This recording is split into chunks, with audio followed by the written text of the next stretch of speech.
Golden Joysticks was quite the talk of the town when they announced their Golden Joystick Awards. And a particular game was missing from consoles and PC's Game of the Year.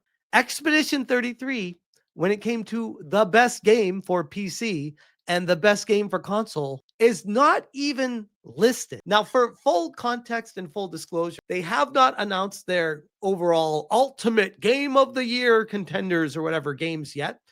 And obviously, it's going to, I shouldn't even say obviously, you never know. I would assume it's going to be on that as far as like the ultimate Game of the Year list. But I'd also assume some of the games from console and PC will be competing against it. So it doesn't make sense to me why they would say, oh, this game, even though it's on console and PC, because it's on both, we're not going to announce it for either one of them. Because if that's the case, when we start going through the list of games that they did nominate, they're on multiple platforms and PC.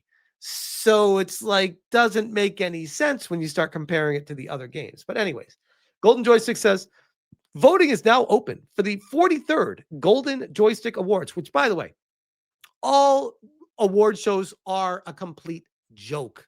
No one takes any of these seriously. The only one that I take a little bit more seriously is the Real Game Awards because, one, I like Craig, Stuttering Craig from Side Scrollers, putting it on. I've helped put it together with him, and I feel like I'm a part of something for the community that is by gamers for gamers. Whereas all these other ones are just a bunch of corporate mouthpieces pushing slop to the front. View the hotly anticipated 2025 shortlist at this web address, powered by our voting partner, MSI Gaming. Voting closes on Friday, the 31st of October. And I wrote, I feel like you forgot one. Can't quite put my finger on it. Maybe I'll check the comments to see how fucking obvious of a snub this was. The only thing that could make sense is that you left it off on purpose. Embarrassing. And everyone in the chat, by the way, Expedition 33, Expedition, they're like, what the hell, bro? What are you effing kidding me? Expedition 33. Everyone, not just me. This is like, what are we doing here? You gotta know. Like, you cannot be that tone deaf. That is impossible. I refuse to believe it. Even if you are a journo, quote unquote, you gotta know. Everyone's been talking about Expedition 33 as not just the Game of the Year contender, but potentially, and I'm not even joking when I say this, potentially Game of the Decade. It's the best game I've played in the past 10 years. It's incredible. Golden Joystick Awards 2025 voting is live. Your votes will pick the winners and an unpredictable contest. Oh, it's pretty unpredictable. All right. The world's longest running video game awards, blah, blah, blah, all this other BS that they talk about. Great. Okay, cool. And they start talking about, like, look at this. Why the F is Lost Records Bloom and Rage being announced for anything unless there's like a wokest game category? Best storytelling? Best storytelling? A game with a max concurrent player count of what? Like, didn't this have like a max concurrent player count of in like the low hundreds?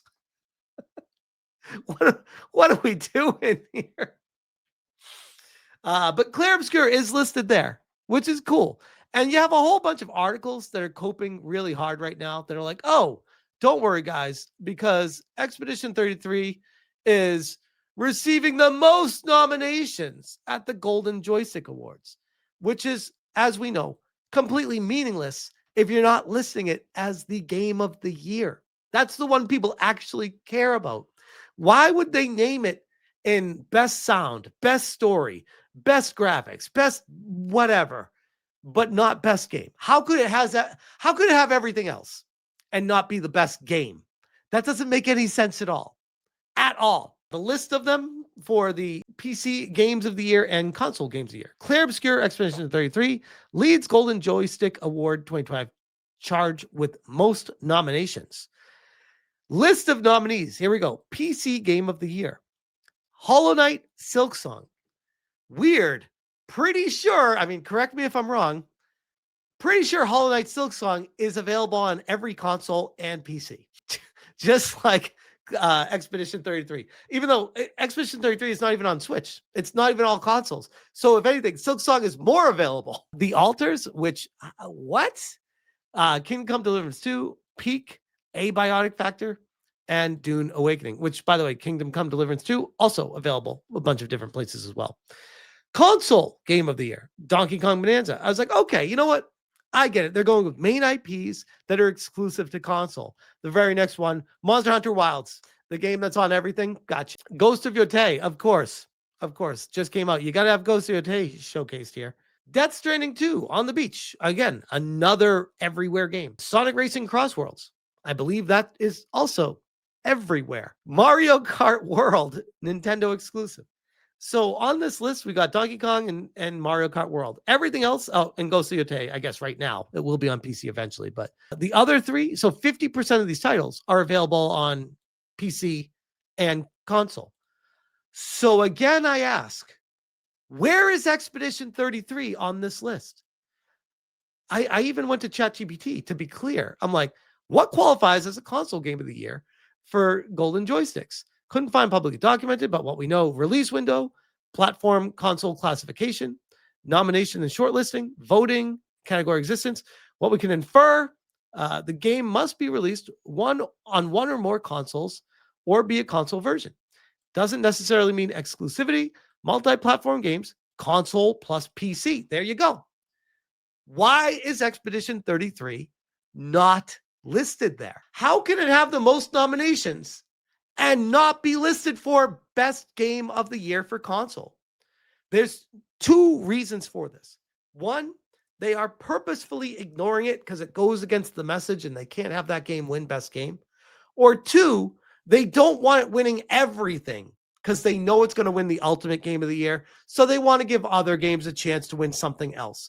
Because let's be honest, if Expedition 33 was on the PC one and it was on the console one and it was the ultimate one, it would sweep all three of them. And none of the other game companies or games would win anything. That's the way it should be, in my humble opinion. This is Stealth just going through, just double check with everything. He says, Golden Joystick Award 2025, Console Game of the Year nominees, Donkey Kong Bonanza, Monster Hunter Wilds, Ghost of Yotei, Death Stranding 2, Sonic Racing Cross Worlds, Mario Kart World. Why? And he follows it up, says, there also is an Ultimate Game of the Year shortlist, but that isn't announced until November 3rd. I'd be pretty surprised if Donkey Kong, Clair Obscur, Hollow Knight, and Hades 2 aren't on it. Great, but again, why are they separating them and then allowing some games that are on everything on one of them? It makes no sense. John Douglas says, no Expedition 33. Yep, complete rig job. OJ says, no Expedition 33. Hades 2. Split Fiction. That's another one. Split Fiction was fantastic. Played through that with Hypnotic earlier this year and loved it. Loved every second of that game. It was so much fun. They do have Silksong. I don't know why he says no Silksong. But Sony Awards, yet again, says KG. This is the problem with the whole community looking at the situation like, bro, we're not falling for what you're saying right now. Talk about burying the lead. When you say Clair Obscur Expedition 33 received most nominations, and then the first thing you talk about is, oh, it's not nominated for best console or best PC game. It's expected to be in the running for Ultimate Game of the Year next month, which again, and I guess I'll leave it at this. Why would some of these games get nominated for Console Game of the Year or PC Game of the Year and also get nominated for Ultimate Game of the Year? But then the game of the year that everyone assumes is going to win everything does not get nominated for the respective console and PC platform when it qualifies just the same as those other games did. Why can't they give an answer to that? It's complete BS. And again, they go into a coping session trying to make it seem like, oh, they totally did it fine. No, they didn't do it dirty at all. Clair Obscur Expedition 33 is widely regarded as one of the best games released this year. I would argue it's widely regarded as the best game this year. Widely. Is it like universally? No. Obviously, there's people saying Ghost of Yotei, of course, after being out for less than 24 hours, is saying it's the best game ever. Sure. I've heard people say Silksong is the best game of the year. I'm sure there's other titles that have come out this year that people just like better. Hades 2 comes to mind, things like that. Or even Donkey Kong Bonanza. People are loving that game too. So I get it. I'm sure there's going to be some delineation between people. But universally, I would say it is widely regarded as the game of the year. If you were to ask the vast majority of people who have played Expedition 33 alongside all those other games, the vast majority would say Expedition 33. That should tell you all you need to know. As one of the most prominent releases in 2025, Expedition 33 leads the Golden Joystick Awards 2025 with an impressive 6 nominations. That's not impressive at all. It would be impressive if it was nominated for every single category. Why it matters. Many fans are already predicting Expedition 33 will take home Game of the Year award at the Game Awards. So its dominance at the Golden Joystick Awards speaks volumes about its impact. Look at the cope here. They're trying to act like this game is being treated fairly when it absolutely is not. And I think what the reason is this game goes against the message of what the journos want to push. A AA team made of ex-Ubisoft devs that left the company because they couldn't stand working there anymore, making the best experience people could have ever expected and hoped for in their entire life. The last thing they want to see is this game win every award. That's how good it was. Where if this game is going to be listed in the category, it will win it. Best soundtrack? Absolutely. Best set design, best costumes, best storyline, best hair color, like make up your own category. It wins it. Everything about this game was perfect. This is a masterpiece. There's nothing. I played through this game. I'm trying to find something. I'm like, this game's too good. There's nothing. I can't. The active battle system was just so unique. I've never played anything like it before. I'm surprised more games aren't trying to copy it. But yeah, I think ultimately what they're worried about is just that. Whatever category this game is listed in, it will win. And they can't have Expedition 33 just win every single category and every single award, because that means everyone else doesn't win anything. And then it's not even an award show anymore. It's just, hey, everyone, look at this amazing game. Everyone else go home. So yeah, take it with a grain of salt. And that's kind of what I'm doing here. I'm having fun with it because these are useless, but they're also fun to poke and prod and laugh at the same time, which is why you're watching this video too. So don't come at me in the comments being like, bro, who cares about these? I don't give a shit about them. I just think it's funny when they start doing stuff like this. I'm going to call that out all the time. But anyways, I'll leave that there because I already know, by the way, when I post this video, there's going to be people, bro, why do you even care? Who cares about that award show? No one cares. I know. It's fun to talk about this shit, though.